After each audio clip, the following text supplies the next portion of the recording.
there are so many different ways to play the Pokemon trading card game, all from your kitchen counter to a regional championship or the Pokemon World Championships, even. My name is Rahul Reddy, and I'm a player who's competed in multiple World Championships. And today I'm going to be talking about a new adventure I'm going on this upcoming week. By the time you guys see this, I will already have been in Japan for a day or two, but I'll be heading to Fukuoka, Japan to compete in my first ever Champions League. So I'm going to talk about the process of how I entered, how it's different from a Pokemon TCG competition in the West, what I expect, and I'm going to do a follow up video as well on this when I get home from the trip, kind of talking about the experience, how it differs from a normal competition, especially in the West. So a lot of the time that you play in a competition in the West, you sign up for a Pokemon regionals. You go to your League Cup, you go to your League Challenge, you're locked in, you're ready to go. In Japan, it's a little different. We also complain like religiously about how much like things sell out and how our venues are difficult to get into and how, but we do have a regionals pretty frequently in the West. Like we have, a European regionals and a North American regionals pretty much every month. And we have like, a LATAM regionals. There's like a handful of those, a handful of Australian regionals. So there's like enough opportunity for players in each region to compete across the year. In Japan is a little bit different. You are given four Champions League, I believe, in the year to enter into, but you can only get into them via a lottery system. What does that mean? Well, there's going to be 30,000, 40,000 players, maybe even more depending on where it is, applying through their official Pokemon website for a lottery. And you basically find out about 2.5, 3 weeks ahead of time whether or not you're going to be able to compete. And if you are able to compete, you are split into one of three groups. So, unlike the West, where everyone kicks off at the same time, everyone plays 50 minutes best of three. We go through the tournament. Everyone's done at the same time on day one. You have to go, X2-1 match point wise for us to advance to the second day of competition. All that in Japan, they're split into three groups. Now, it's like pods, but these three pods will converge into one at the end of day one. So day one will kick us off with pod A at 9 a.m., pod two, I think at 11 a.m. Or 10:30 a.m., something like that, and pod three at 12:30 p.m. So it's like not that big of a difference, but I think it gives enough leeway for where like two rounds of each pod are done. So like when by the time pod C starts, for example, or group C starts, for example, group A is already in their fifth round and they're about to be done, meaning that a lot of players have exited the competition at this point in time.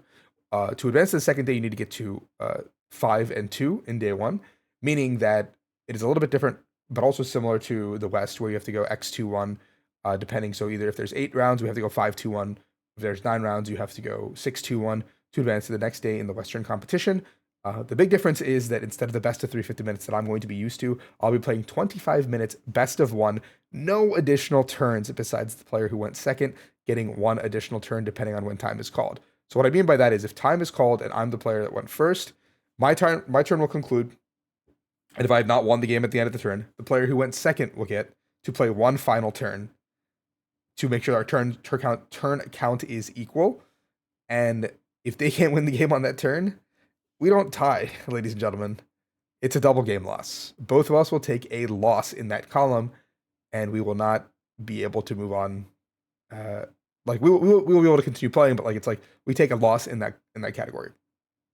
So another key difference from the West to the East is that in the West, if you are technically eliminated from day two competition, let's say it's like round six, you found yourself at 2-3-1, 2-4, maybe even 3-3, like a record that can't advance potentially further in the competition. You're allowed to keep playing. You're allowed to have fun. You paid for those 9 rounds of Pokemon. You get to have a ton of fun, enjoy your day, have a blast. In the East, so in Japan, once you've hit your third loss, you're asked to leave. Like you're forcibly dropped from the tournament. You're no longer allowed to play. X3, that's just a day one scenario, but in day two, it's a little bit different. I'll get there in a sec. Um, but yeah, you're basically asked to drop and leave, which I guess frees up the space for the other groups. That way they can stagger the groups as well. So, like, in theory, by the time we're in round five for Group A, um, people will have started exiting their group, and then round three potentially started for Group B, meaning that some players are on their way out as well, etc., etc. Now, if you've entered day two of one of these tournaments, also they're very like from what I've been told, they are very meticulous about starting everyone on time at the same time. I'm not entirely sure how they deal with late players and stuff. So that's something that I will make notes of. Like I'm gonna make a bunch of notes, along with vlogging this experience as well. So if you guys are, someone who has come around, and never seen any of my vlogs, I would implore that you check them out. I try to make them, um, about myself, about the friends I surround myself with, and about the experience of each new city I go to, as well as the tournament. And I'm going to try to put a lot more focus on the tournament itself for this vlog in particular, because I think it's going to be a unique experience that I'm very privileged to be able to get. Um, that all being said, um, if you advance to day two in our current system in the West, you advance, you keep your match point record. We go to the next day. Nothing with your deck stays the same. Everything is the same. Go to bed, come back the next day. We play 4 more rounds of Swiss. And then after that, final standings. We have asymmetric cut, etc.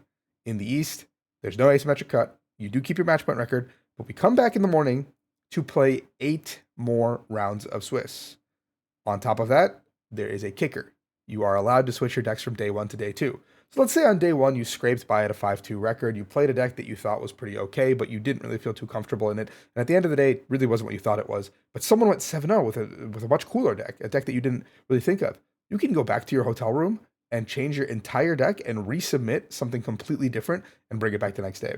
In Japan, we've historically seen some weirder anti-meta decks like Stall, Great Tusk Mill, stuff like that pop up and do quite well, especially because of this 2-day system.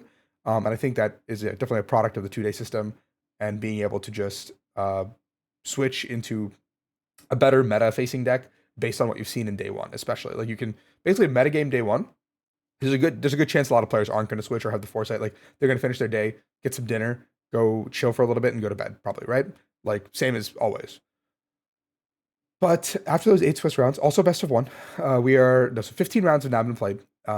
If you advance to a record of 10 and 5, you are automatically qualified for the next Champions League if you'd like it, which is super awesome. So you can chain those Champions Leagues qualifications if you are good at the Pokemon TCG, basically. Um, and then if you make it to 12 and 3, you're on the bubble for top cut. But it's not a reasonable bubble, let's say. It's a bubble that's like from 14th probably all the way down to like 55th or 64th, something like that, effectively. So it's a deep bubble at 12-3. So effectively, to be safe, you got to go 13 and 2 in best of one Swiss rounds. And for those of you who've played League Cups and League Challenges and know how tough best of one can be, yeah, you guys understand the variance. You guys understand how difficult it will be to get a record of that caliber, despite being as good of a player as you may be. Like to put in perspective, I played a ton of League Cups this season, and despite winning all four League Cups that I've had to win, I also had 3 to 4 League Cups where I was out of the tournament by round 3 due to best of one variance. So it will happen. There is a very slim chance that I will be top cutting this tournament. There's even a slim chance at day two. I don't know a lot of the cards. Also important to note, Pokemon, we are not on the same release schedule as Japan. So right now, as we are, getting our Prismatic Evolution set, we are currently moving forward with that. And, EOIC is coming up with Prismatic Evolutions. That's what a lot of players are prepping for. Japan has already received their Journeys Together or Battle Partner cards, and rotation has already happened over there. So when I go to Japan to compete this weekend, F block is not legal for me, meaning my beloved Lugia V-Star is no longer available for me to use in a competitive setting unless I'm trying to play some expanded tournaments. Um, it's gone. These cool cards that I'm used to is completely gone. The game is going to be very different. I'm going to have to think in a completely different way, and there won't be translators or anything either. So that'll be kind of cool for me to try to figure things out. I've been practicing my speaking, listening, and reading for Japanese and writing for the last 8 months since Worlds, almost a little bit before Worlds. It's not proficient. I wouldn't even say it's close, but I'm excited to kind of like put that into practice because I think immersion is the best way to do it. But this is going to be a really unique experience. Fukuoka is also like if Tokyo's like here, like I guess what's a good example? If Tokyo's like in DC where I am, right? I think Fukuoka is like the example of like Tennessee or like a Kentucky level distance. I think yeah, it's like almost the far west point of Japan. So I'll be taking a train through the countryside to basically just, take some stops, kind of enjoy my journey over there. I'm heading out to Japan by the time you guys see this. I'll already be there. So hopefully you're checking out my Twitter or Instagram or whatever, and I'll be posting a bunch of pictures. Maybe not daily or whatever, but like I'll add stuff to my Instagram story whenever I get to the hotel from the day. I'll probably add stuff to Twitter as I'm like thinking of it as I'm going. I'm hoping to be as exhausted and have as much fun as I did the first time I went to Japan for Pokemon Worlds, but I think that's a very difficult task to manage because Pokemon Worlds was just an incredible experience as a whole. But yeah, I'll be meeting up with some really cool people that are going to be making an appearance in the vlog. Fabian Puyol, you may have heard of him. He did go 12-3 at the last Champions League. He's one of the best Gardevoir players in the world. a French legend, multiple time top cut IC player, and then none other than Tord Rekla will also be there. So Tord, myself, and Fabian are going to be a fun little trio for the weekend. Should be a lot of fun. And then from there, I'll be heading straight to EYC. So we'll see if that affects my performance at all. Let's see if I can actually get some sleep and stuff like that. But thank you for watching my little what's the difference between the East and the West kind of video. And when I come back, I'm going to put a lot more effort into explaining that as well.